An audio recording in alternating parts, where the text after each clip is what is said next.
Halo anak-anak semuanya, selamat pagi dan salam sehat. Di video kali ini kita akan belajar pada muatan bahasa Indonesia.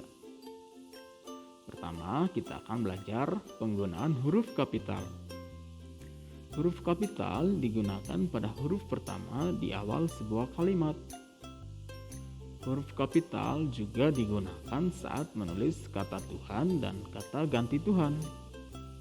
Sekarang mari kita lihat contoh penggunaan huruf kapital saat menulis kata Tuhan dan kata ganti Tuhan ya. Contoh yang pertama.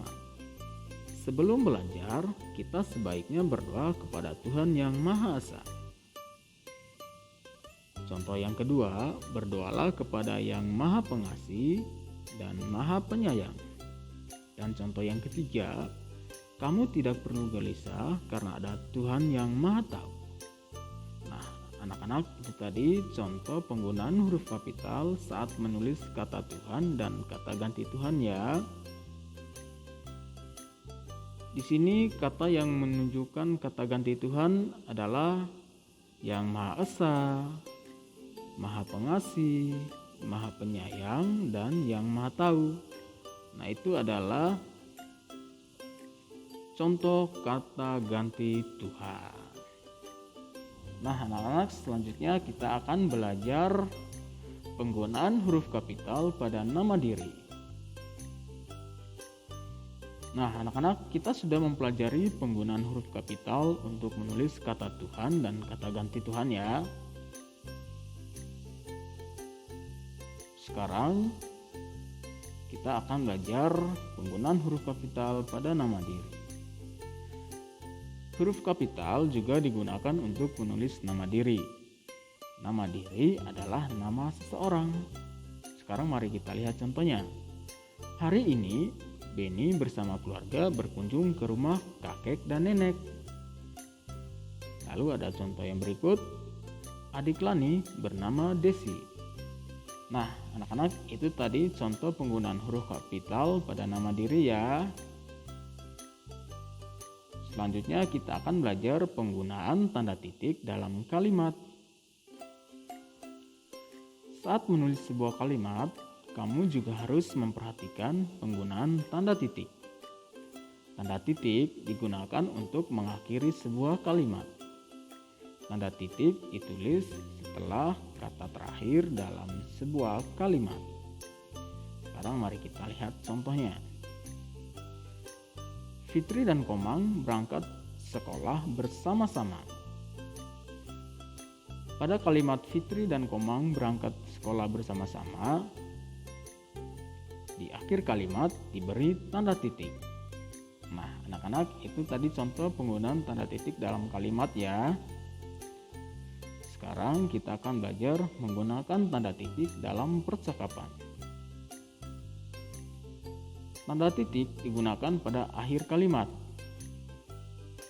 Ingatkah kamu tentang aturan penggunaan tanda titik dalam kalimat?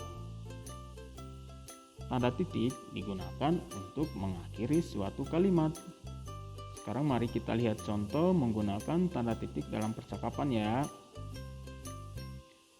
Wah, hangat ya berada di dekat api unggun.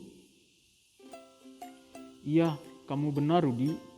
Selain hangat, api unggun ini terlihat indah dan sangat terang. Walaupun begitu, kita harus berhati-hati. Kita tidak boleh berada terlalu dekat dengan api. Rudi, Jonas. Nah, anak-anak, itu tadi contoh penggunaan tanda titik dalam percakapan ya. Sekarang kita akan belajar penggunaan tanda tanya dalam percakapan.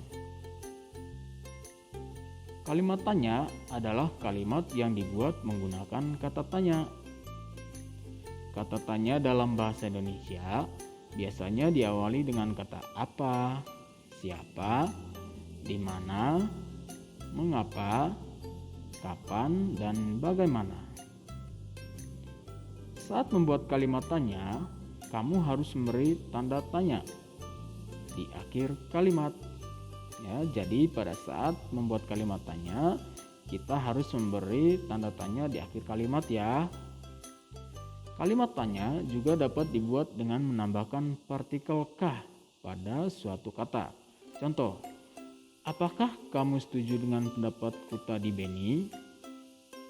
Nah, pada kalimat apakah kamu setuju dengan pendapatku tadi, Benny, terdapat atau ada penambahan partikel kah pada kata apakah. Nah, anak-anak, itu tadi penggunaan tanda tanya dalam percakapan ya. Sekarang kita lihat yang berikut, kalimat tanya dalam percakapan. Nah, di sini ada kata tanya apakah. Ya, kata tanya apakah itu digunakan untuk menanyakan terjadi atau tidak terjadinya suatu peristiwa. Jadi kata tanya apakah itu digunakan untuk menanyakan terjadi atau tidak terjadinya suatu peristiwa. Sedangkan ada kata tanya mengapa. Kata tanya mengapa itu digunakan untuk menyatakan sebab atau alasan suatu peristiwa terjadi. Ya, jadi untuk kata tanya mengapa digunakan untuk menyatakan sebab atau alasan suatu peristiwa terjadi. Kalimat tanya digunakan saat kamu ingin mengetahui suatu hal secara lebih rinci. Ya, jadi kalimat tanya digunakan saat kita ingin mengetahui suatu hal secara lebih rinci, ya. Sekarang mari kita lihat contoh kalimat tanya dalam percakapan. Apakah Benny jadi datang? Kalau tidak, kita mulai saja. Kita juga tidak tahu, Fitri.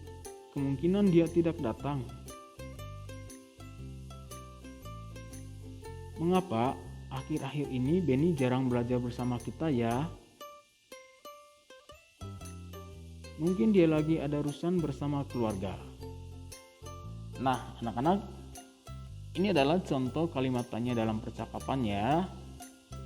Mudah-mudahan kalian bisa menerapkan dengan teman-temanmu pada saat kalian sedang berbicara ya, atau sedang berdiskusi dengan teman-teman lainnya ya. Nah, anak-anak, untuk video kali ini kita cukup sampai di sini ya. Mudah-mudahan kalian sudah bisa memahaminya. Tetap semangat belajar dari rumah, tetap jaga kesehatan, dan sampai jumpa di video berikutnya ya. Selamat pagi dan salam sehat.